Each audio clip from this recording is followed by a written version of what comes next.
Ever, Vesicaphelea, ada apa lagi? Yang pasti ada usus-usus lah kan, karena kalau usus halus kan mulai dari, yuk, udah habis baterai belum apa-apa. Ya kan, habis kan?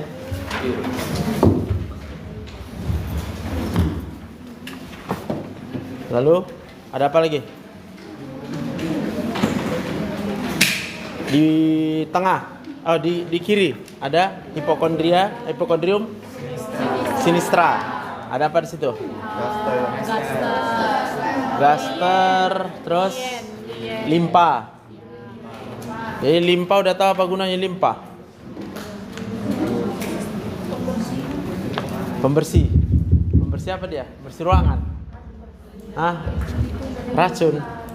Kayak mana cara limpa membersihkan racun? Ada apa di limpa?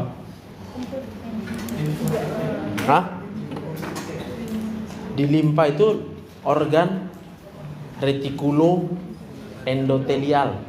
Jadi di situ banyak limfosit, makrofag, ya. Karena gunanya adalah untuk melakukan fagositosis, ya. Jadi semua sel-sel yang sudah mati, terutama sel-sel apa yang selalu cepat beregenerasi? Sel darah. Yang paling cepat itu umurnya paling singkat itu adalah trombosit. Berapa umur trombosit? Seminggu ya, sampai 10 hari kira-kira. Jadi kalau udah tua trombositnya, maka dia akan dihancurkan di dalam limpa. Lalu sel darah merah, ya kan? Berapa umur sel darah merah kita? 120 hari. Berarti setiap hari ada yang dihancurkan di dalam limpa. Betul. Jadi kalau terjadi pembesaran di limpa, penyebabnya apa? Harus paham dulu ya, kalau pembesaran itu kira-kira apa yang buat membesar organ? Bisa terjadi pertumbuhan sel yang berlebihan. Kenapa selnya bertumbuh berlebihan? Contohnya, kalau banyak kerjanya. Jadi misalnya di limpa tadi ada sel-sel retikulo endotelial, makrofag, ya kan, limfosit.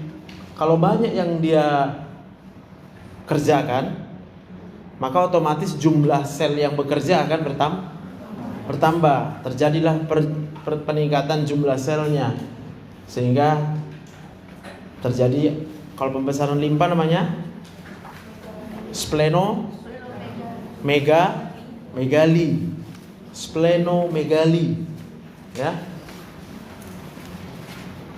Itu kalau dia memang kerjanya meningkat. Tapi bisa juga kerjanya nggak meningkat, tapi selnya meningkat.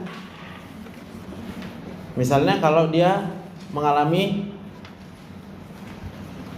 metastasis, ya kan, sel-sel kanker. Udah tahu sel kanker itu apa? Artinya sel yang nggak mati-mati. Jadi kalau semua sel sebenarnya ada umurnya. Nama prosesnya itu apoptosis, programmed cell death, kematian sel yang sudah diprogram. Jadi seluruh tubuh kita ini sebenarnya sudah ada programnya. Setiap sel-sel kita itu ada umurnya, ada waktunya, ya. Tapi kalau terjadi kelainan pada DNA-nya, sehingga selnya nggak bisa mati. Nah, sel yang nggak bisa mati ini sifatnya akan memerlukan banyak nutrisi, sehingga dia akan merebut nutrisi-nutrisi dari tubuh kita. Sel yang lain yang perlu nutrisi jadi kekurangan nutrisi. Yang kedua, sifatnya dia juga akan merusak jaringan sekitarnya. Nah, kalau dia rusak jaringan sekitarnya, maka fungsi dari organ yang sel-selnya itu sudah mengalami kerusakan pasti akan rusak. So, itulah namanya sel Nah, bisa juga terjadi pembesaran organ karena terbentuknya sel-sel kanker. Lalu bisa juga pembesaran organ karena penumpukan cairan. Cairan yang menumpuk, apa namanya kalau penumpukan cairan itu? Penumpukan cairan yang berlebihan pada jaringan namanya edema. Kalau di rongga peritoneum baru asites. Kalau di paru namanya apa? Ya edema paru. Kalau di pleura namanya enak aja kalau di pleura. Efusi pleura. Oke. Itu sebelah kiri tadi hipokondrium kiri sinistra. Lalu turun ke bawah bagian tengah namanya regio umbilicus. Itu sekitar pusar kita. Ada apa di situ? Usus halus lah utamanya di situ, ya, di daerah umbilicus. Lalu lambung masih ada sedikit. Kalau lever biasanya nggak ada lagi di situ kecuali levernya mengalami apa namanya pembesaran lever? Hepatomegali. Kenapa bisa lever membesar? Satu, kan DD. Satu. Ya langsung kanker aja kau. Terjadi inflamasi. Misalnya namanya hepatitis. Ketika terjadi inflamasi, apa yang terjadi di inflamasi? Ya, membengkak. Rubor, dolor, kalor. Apalagi satu lagi? Disfungsi, gangguan fungsi, ya. Dan di situ akan terjadi peningkatan jumlah sel. Apa namanya?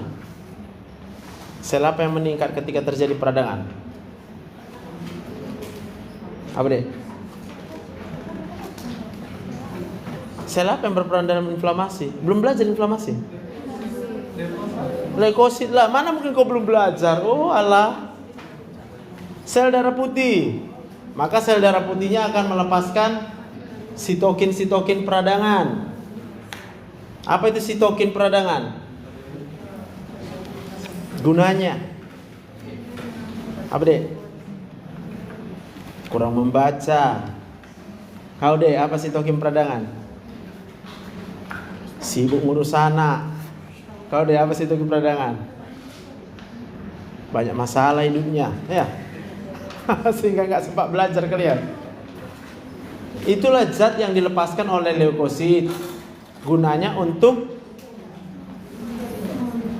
menarik sel-sel yang lain supaya datang ngumpul di tempat yang terjadi peradangan. Ya. Belum lagi dia akan mengaktifkan sel-sel supaya menghasilkan lagi sitokin yang lain. Jadi sitokin itu seperti sinyal lah dia yang akan mengaktifkan proses seluler di dalam tubuh kita. Oke. Lalu di sebelah kanan umbilikus, regio lumbal. Kalau kanan lumbal dextra. Kenapa disebut lumbal dia? Karena setentang vertebra lumbalis, setentang, ya. Ada apa di situ kalau di lumbal kanan? Ada kolon ascenden. Ada kolon ascenden. Ada appendix. Itu di bawah lah. Ascenden. Kan beloknya di bawah ini. Ascenden aja. Kalau empedu masih di atas. Empedu itu masih di daerah hipokondrium dextra. Oh, ada ginjal. Belajar kok ya bro. Keren kau ya. Tengoklah gambar-gambar itu, udah aku buat pun gambarnya. Apa lagi? Usus halus. Oke. Kolonnya yang ascendens. Lalu pindah ke kiri, sebelah kiri lumbal sinistra. Ada apa di situ? Kolon descendant. Berarti kolon transcendent tadi di ini ya. Epigastrium, ya, hipokondrium kanan, hipokondrium kiri. Di situ masih ada kolon yang transcendent. Ya kan? Transversum. Apalagi yang ada di kiri? Ginjal kiri. Habis. Turun ke bawah. Regio inguinal. Yang tengah namanya inguinal ya. Hipogastrium. Hipogastrium. Yang tengah. Baru sebelah kanannya inguinal dextra. Ada apa di inguinal dextra? Appendix. Apa lagi? Cecum. Apa guna appendix? Hah? Apa guna usus buntu? Nggak tahu kalian? Kayak mana biar tahu? Hah? Ya cari tahu lah. Kayak mana kau cari tahu? Ya ChatGPT lah. Cari di ChatGPT-mu itu. Jangan kau dikuasai AI. Kau harus kuasai AI dengan prompt yang tepat. Tahu kau prompt? Apa prompt? Prompt apa prompt? Request. Kau minta apa sama ChatGPT? Jadi kalau yang kau minta itu terlalu luas di ChatGPT, luas juga jawaban dia. Awalnya kau bingung, kau tanya ChatGPT dengan bingung, udah kau baca tambah bingung. Kau harus pakai prompt. Promptnya harus tajam. Promptnya itu dasarnya adalah semua yang kita pelajari dari buku textbook itu prompt. Jadi kau harus ngerti. Misalnya, aku nggak tahu itu. Udah pernah aku baca usus buntu misalnya, tapi nggak tahu apa gunanya. Kau harus promptkan di situ. Apa fungsi usus buntu? Jangan nanti cepet-cepet langsung buang aja usus buntunya, buang aja, semua dibuang organ tubuh ini. Benar nggak? Orang kalau dengar usus buntu pasti dibilang apa? Operasi kan? Loh, apa nggak ingat gitu? Apa sih guna usus buntu? Udah dapat? Apa guna? Imunitas. Karena di situ banyak terdapat sel-sel retikulo endotelial. Itu salah satu organ immunity. Jadi kalau udah dibuang usus buntu, ya sudah, pasti udah berkurang satu organnya yang berperan untuk daya tahan tubuh. Jangan cepat kali langsung operasi ya kan? Kayaknya belum ku buat memang di situ karena kalian belum masuk penyakit ya. Tapi ringkasnya, gampang kali yang menentukan apakah itu appendicitis akut atau tidak. Ya, kau cukup telentang, kaki kananmu angkat ke arah perut, tekan. Kalau bertambah nyerinya berarti appendicitis akut. Kenapa dia bertambah nyeri? Karena peritoneumnya udah inflamasi. Jadi kalau peritoneum itu inflamasi, kita tekan begini akan bertambah nyerinya. Baru memastikannya lagi, gerakkan ke arah kiri kakimu itu dalam posisi tekuk dan tidur tadi. Kalau tambah sakit juga, udah konfirmasi lah itu. Ya, terjadi appendicitis Apa yang mau dijaga adalah jangan sampai pecah. Kalau dia sampai pecah, maka akan menyebar di rongga peritoneum. Tahu kalian bahayanya kalau dia pecah di rongga peritoneum? Ya infeksi karena di situ banyak bakteri kan, kolon. Akan terjadi peritonitis itu berat. Kenapa berat? Karena dia semua organ di sini jorok. Jadi infeksi itu bisa sulit sekali dikontrol nanti. Ya harus dioperasi. operasinya itu dibuangi semua nanti, nanah-nanahnya dibuang, dibersihkan semua. Ususnya dicuci jadi. Kalau dibiarkan akan terjadi sepsis. Tahu sepsis? Ya kalau nggak tahu, tengok di ChatGPT-mu, jangan diam. Buka. Apa sepsis bilang? Jadi cepat kalian pintar. Setiap ada yang nggak tahu, jangan diam. Apa deh? Kalau ada yang nggak tahu, jangan diam. Jangan gini, nggak tahu. Lah terus mau ngapain kalau nggak tahu diam? Apa sepsis? Terjadinya reaksi inflamasi yang berlebihan. Kenapa harus berlebihan? Itu yang ditanya. Jadi jangan disalahkan sepsisnya terus. Kenapa berlebihan reaksi inflamasinya? Karena bakterinya masuk ke dalam darah.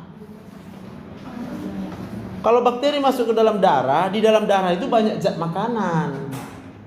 Berarti bakterinya akan semakin cepat mengalami pertumbuhan.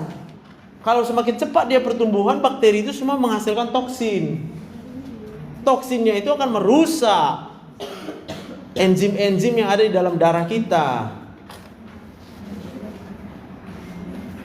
Sampai akhirnya mati. Jadi itu hitungannya nggak lama-lama. Kalau orang udah peritonitis, nggak dioperasi, nggak diatasi, dia akan sepsis ya bisa 1 hari 24 jam dia meninggal kalau nggak ada kita kasih antibiotik. Oke? Jadi itu menjadi emergensi. Nah kalau kalian nggak tahu, nanti kalian akan tenang-tenang menghadapi pasiennya. Ya mati dia. Dia sudah dalam keadaan darurat itu, emergensi, sepsisnya. Oke. Sebelah kiri di inguinal ada apa? Kok regio inguinal tadi? Yang kanan tadi itu ya, sekum dan usus buntu appendix ya. Kemudian sebagian kolon ascendant, ya kan? Ya. Baru ke tengahnya apa tadi? Hipogastrium. Ada apa di regio hipogastrium? Vesika urinaria, ada uterus, ada rektum. Ada apa lagi? Apa? Kanalis. Apa kanalis? Kanalis. Bukan kanalis inguinalis. Kanalis analis. Itu lubang yang memisahkan rektum. Ya. Jadi lubang keluarnya yang mengikat rektum supaya nggak kemana-mana. Jadi kalau misalnya orang sembelit, tahu sembelit? Apa itu? Sesak belok. Terjadi peningkatan tekanan intrakolon. Ya, kenapa meningkat tekanannya? Karena peristaltik kolonnya bukan lemah, kuat, tapi tidak berhasil mendorong kotorannya. Ingat peristaltik. Apa yang dimaksud dengan peristaltik? Gerakan mendorong ke mistalnya. Gerakan kontraksi pada muskulus. Apa nama muskulusnya? Kalau di kolon. Dia otot apa itu? Otot polos. Kalau otot polos siapa yang kendalikan? Hah? Involunter kan? Involunter. Jadi kalau involunter nggak ada yang mengendalikan gitu. Nervus vagus. Ada apa di nervus vagus? Sistem saraf parasimpatik. Cocok rasa. Apa itu sistem saraf parasimpatik? Sistem saraf otonom yang diaktifasi, yang aktif untuk rest and digest, istirahat dan Udah. Gak tahu kalian kan? Tengok ChatGPT. Tengok, biar hafal kau. Apa itu fungsi parasimpatik? Ini percakapan di ChatGPT kalian pun tak apa-apa nanti tengok. Malu awak. Kalau anak kedokteran itu percakapan di ChatGPT-nya semua harus mengenai kedokteran deh.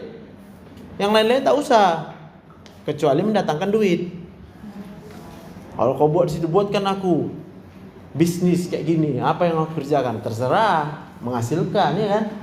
Ini dibuat di situ kayak mana mengetahui kalau laki-laki itu baik sama aku? Inang.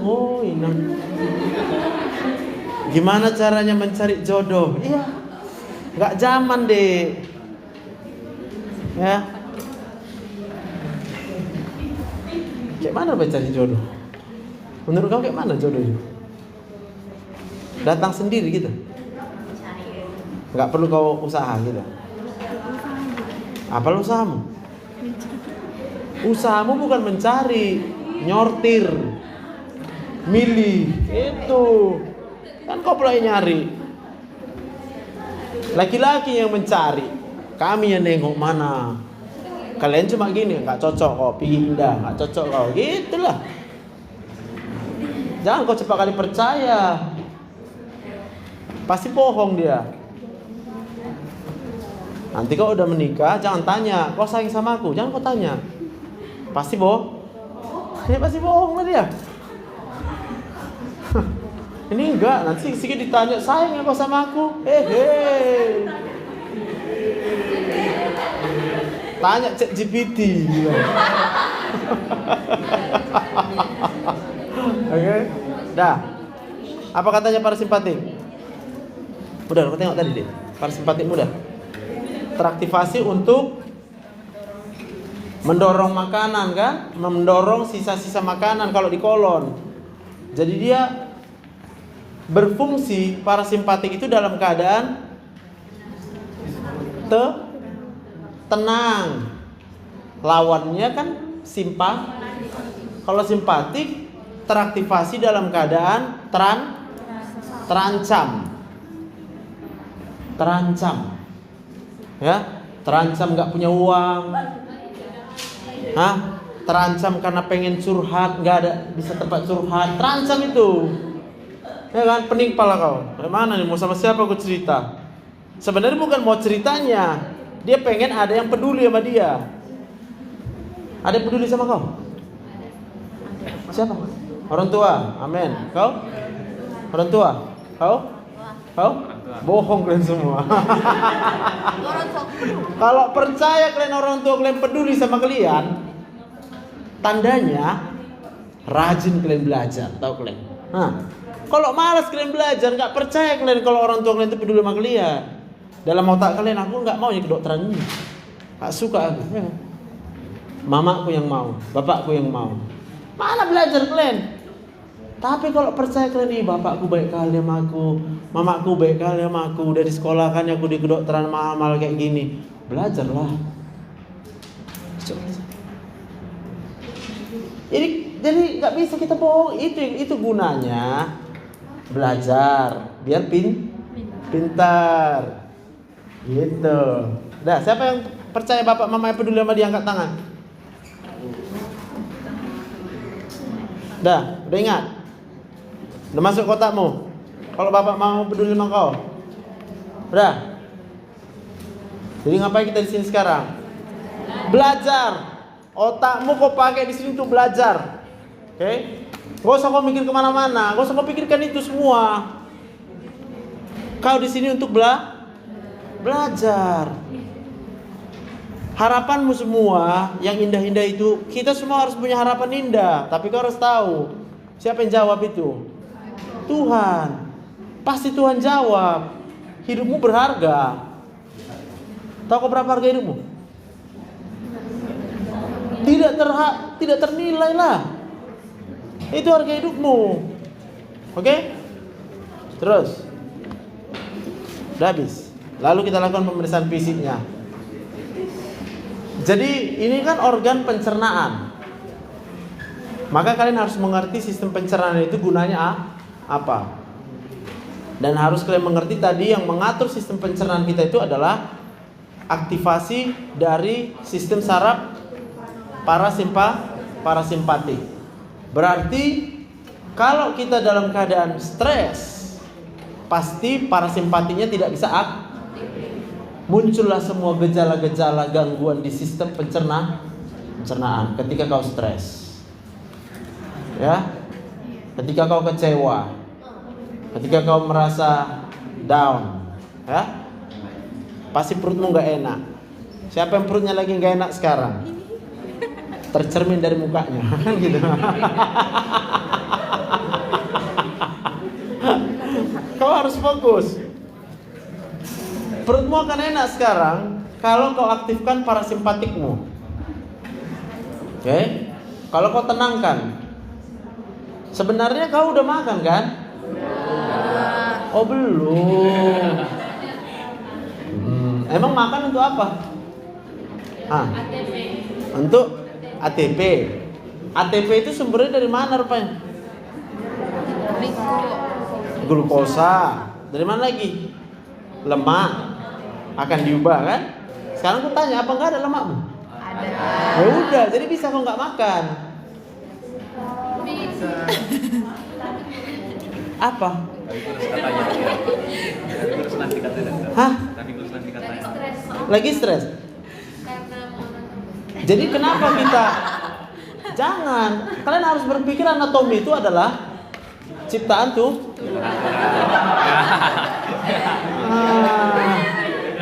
Kau kan karena lupa Tuhan yang ciptakan anatomi, maka kau stres. Coba kita ingat bahwa Tuhan ciptakan anatomi. Ya udah Tuhan, aku bergantung sama Tuhan lah, berharap sama Tuhan lah. Cocok rasa? Yang semua kalian pelajari ini ciptaan Tuhan. Jadi kalau kalian nggak pernah dekat sama Tuhan, kayak mana mau pinter? Ya termasuk bapak mama juga ciptaan tuh.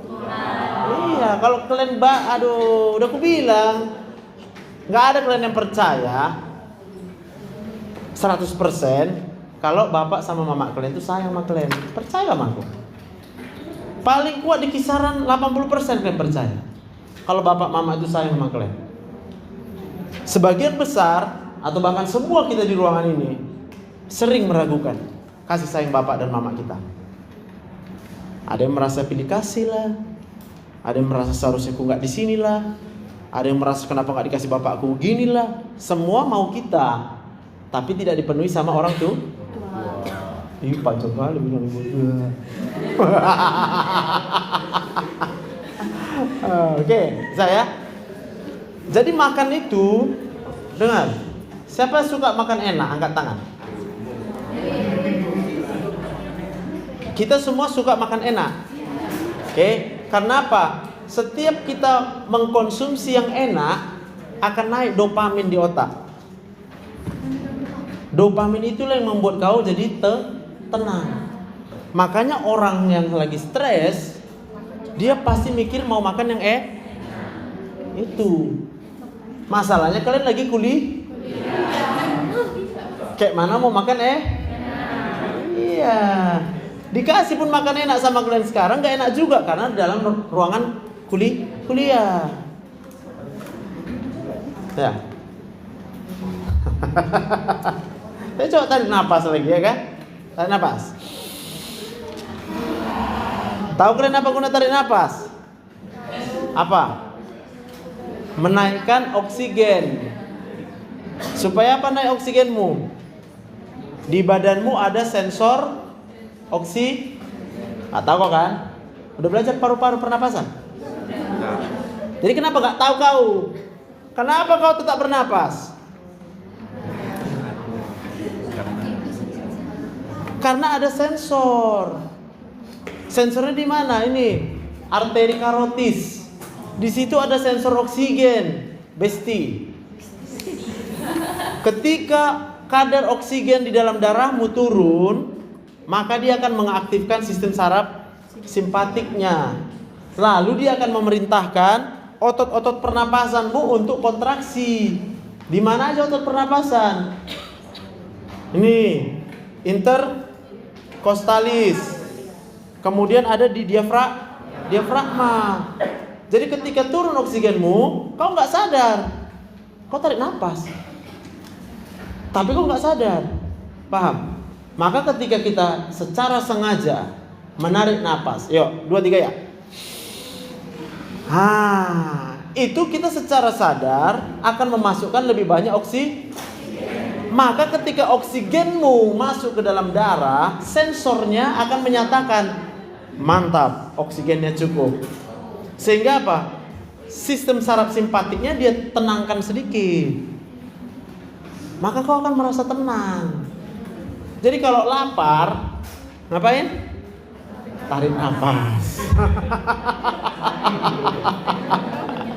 Sampai kau nggak rasa lah. Kenapa? Karena kau baik-baik saja. Di badanmu ada lemak, banyak kali lemakmu. Ya kan iya? Kalau nggak banyak lemakmu, pasti waktu bercermin kau di kaca, 6 pack kau. Ini 1 packnya kita. Selama kita 1 pack berarti masih banyak loh. Tahu kau berapa besar energi dari lemak dibandingkan dengan glukosa? Nggak tahu kau? Kau tahu berapa kandungan energi glukosa? Belum belajar kalian biokimianya, pencernaan belum? Baru sekali. Gak ada dibuat di situ kalian pelajari glukosa, lemak, enzimnya aja. Oke. Jadi glukosa itu, satu molekul glukosa jumlah energinya itu 4 kilokalori. Oke. Tapi kalau dia lemak 9. Nah, berarti kalau masih ada lemak kita ada 2 kali lipat energi daripada glukosa. Bedanya dia perlu waktu lebih lama untuk di metabolisme. Jadi waktu kita kelaparan, kau jangan panik, kau tarik napas, kasih waktu supaya lemaknya akan di metabolisme. Jangan lapar langsung makan, ya gemuk lah. Cocok. Jadi orang kalau mau diet harus belajar. Belajar apa? Bernapas. Iya. Karena banyak pelajaran dari bernapas.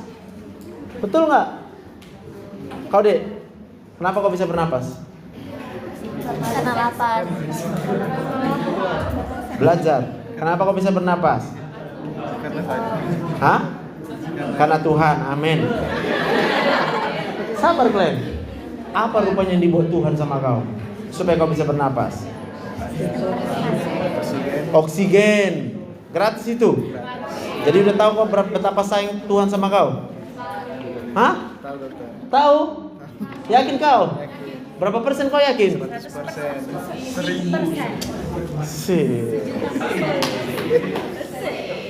Terus apa lagi dibuat Tuhan sama kau? Maka kau bisa bernapas. Ada hidung. Hidung. Mancung hidung kau. Mancung bilang. Jangan kau dengar kata orang. Itu hidung kau. Itulah persoalan kita. Yang kita dengar apa kata orang. Kalau ditanya hidung kau, mancunglah aku bilang. Masalah sama kau bilang. Buat emosi aja ya kan? Hidung aku kok. Gitu. Karena kau udah tahu bahwa hidungmu diciptakan tuh Tuhan. Ya. Kalau ada orang merendahkan hidung kau, yang dia rendahkan Tuhan. Gitu. Kau mancung? Gak tahu kau bilang. Hidungmu mancung gak? Enggak. Mancung udah mancung. Ya mancung lah. Masa hidungmu sendiri pun gak kau hargai?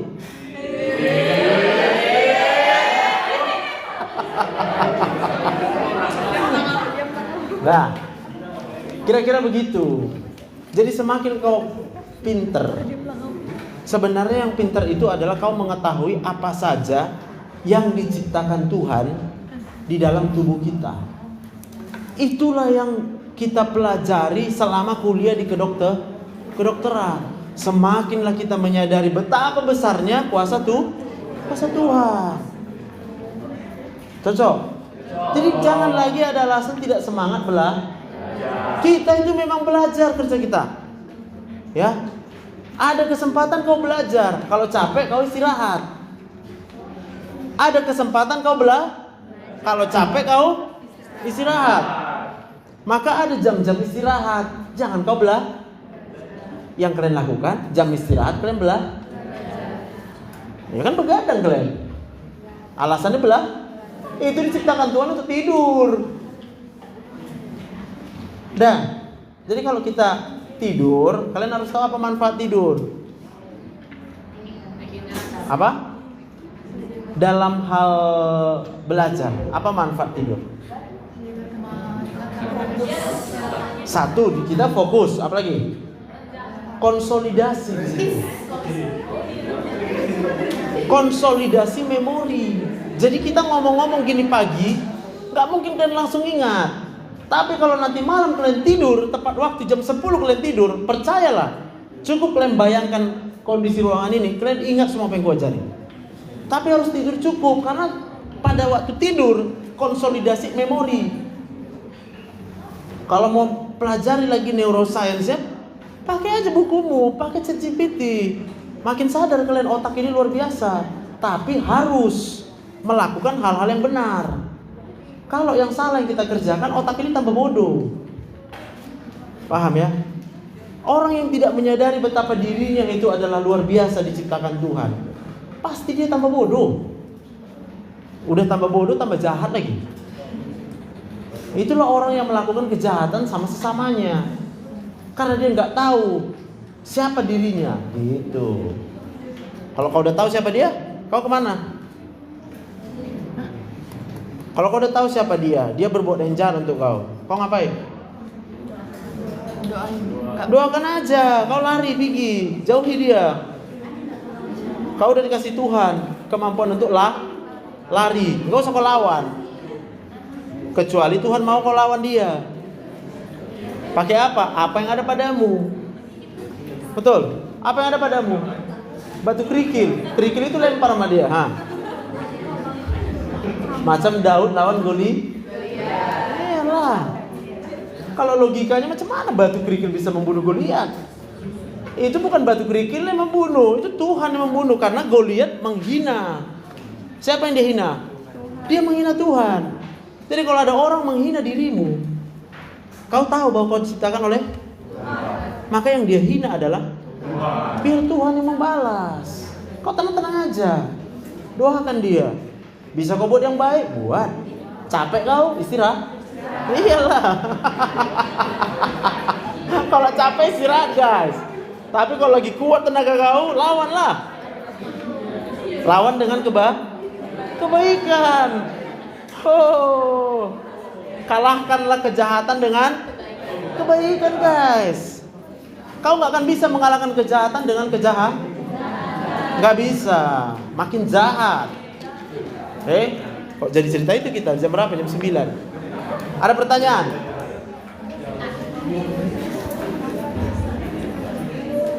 Jadi ini kalian hanya fokus untuk yang normal-normal masih ya? Belum masuk penyakit ya? Pelajarilah struktur-struktur yang ada di dalam lever. Karena kalian harus menyadari lever kita itu adalah bagian yang paling utama dalam hal metabolisme di tubuh kita. Tapi harus ingat juga, lever gak bisa kerja sendiri. Seluruh organ-organ tubuh kita ini tidak bisa bekerja sendiri. Jadi gak bisa sombong. Dia perlu organ-organ yang lain. Ya, pelajari struktur di lever. Fisiologi udah masuk. Fisiologi apa kalian udah masuk? Pencernaan udah masuk kan? Kan mulai dari mulut. Di mulut apa yang terjadi?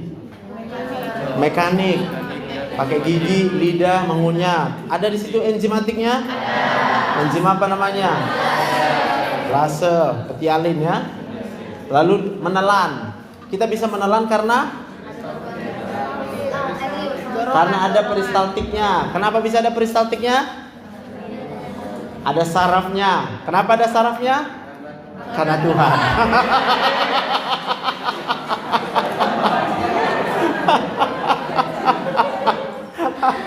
Kau harus ingat Tuhan. Hah?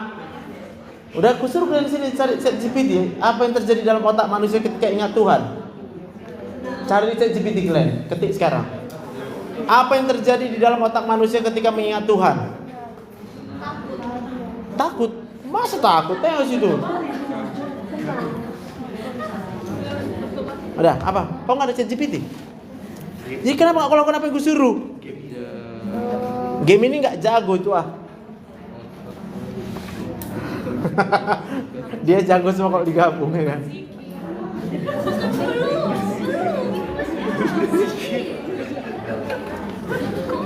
Kau mau spesifik ya buatlah Tuhan Yesus.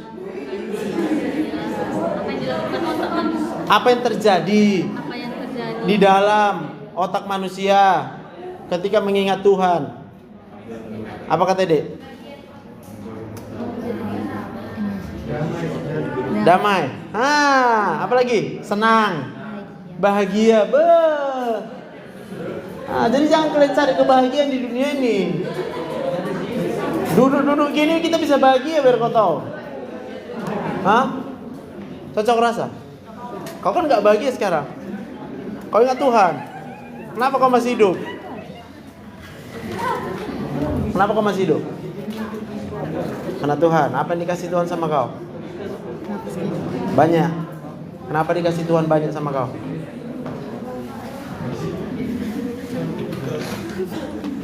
Aku kasih tahu ya. Ingat ya. Karena Tuhan sayang sama kau. Udah ingat?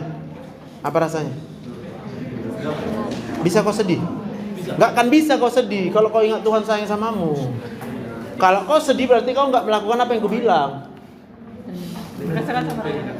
Hah? Mau nangis dia. Oh. Dia berarti perlu teman curhat. Kalau ada orang udah perlu teman curhat, aku lari. Capek kali kita dengar curhat orang ah. Kau curhat sama Tuhan aja. Ya. Dokter curhatnya sama Tuhan. Supaya pasienmu bisa curhat samamu. Tapi kalau kau nggak pernah curhat sama Tuhan, pasien nggak akan mungkin bisa curhat samamu. Dia tambah stres. Kalau dia tambah stres, tambah sakit. Oke? Bisa ya? Ada pertanyaan? Cukup lah ya? Udah segar otak kalian. Tinggal digas, belajar terus, baca. Yang nggak tahu nanya ya. Ada grup itu, ada grup WA kita kan? Apa gunanya itu? Komunikasi. Iya, itu bukan cuma pengumuman. Kalian nggak tahu, tanya di situ. Ya, kalau ada yang berani pun boleh tanya. Doa apa soalnya? Kalau berani. Iya, pasti kau kasih tahu. Apa yang harus dipelajari?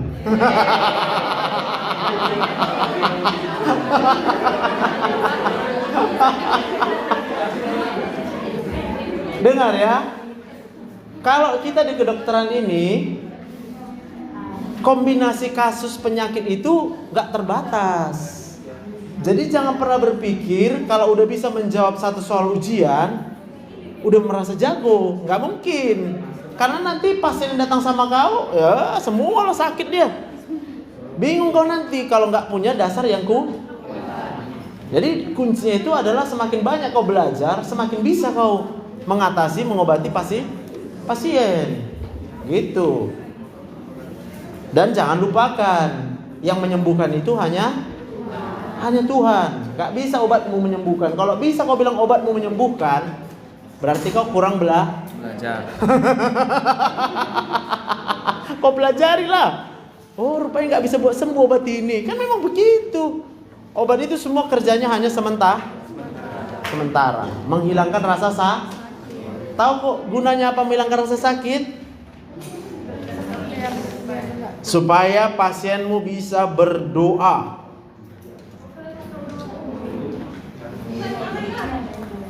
Cocok rasa? Iya. Bu, ini bu, minum obatnya bu. berdoa ya. Kalau udah hilang sakitnya, kalau mau persoalannya orang kalau udah dikasih obat, hilang sakitnya, ngapain dia? Jalan-jalan dia. Padahal kau suruh dia berdoa. Tujuannya adalah supaya pasien ingat Tuhan. Tadi ada yang mencari situ kan, ingat Tuhan akan mengeluarkan endorfin. Endorfin itu zat analgetik, antipiretik, antiinflamasi, anti kanker. Oh, aku mau bilang nih. Minggu lalu itu ada pasien satu berobat leukemia. Hasil pemeriksaan darahnya sel blastnya tinggi. Udah berobat, kita ngobrol aja nih, ngobrol. Setengah jam ngobrol. 1 minggu aku suruh cek lagi, udah hilang sel kankernya. Aku bilang ini mujizat lah, aku bilang. Memang dibilang ya, iya dok. Setelah pulang dari tempat praktek dokter kemarin, kerjanya cuma nyanyi lagu rohani terus katanya. Haleluya, aku bilang. Paham? Padahal dia udah takut kali mau di kemo. Karena takut mau di kemo, aku suruh dia datang. Supaya dia jangan takut lagi di kemo. Tapi aku bilang, kau harus yakin. Kemo itu kita harus pastikan dulu. Maka kita cek dulu darahnya. Kalau nanti ternyata udah normal, kau gak jadi di kemo. Ya gak jadi kemo. Nah, tapi kan gak boleh berhenti di situ. Kau harus terus, aku bilang. Harus terus percaya sama Tuhan. Jangan pernah berhenti. Cocok? Dah, habis ya? Udah dipanggil aku dari rumah sakit.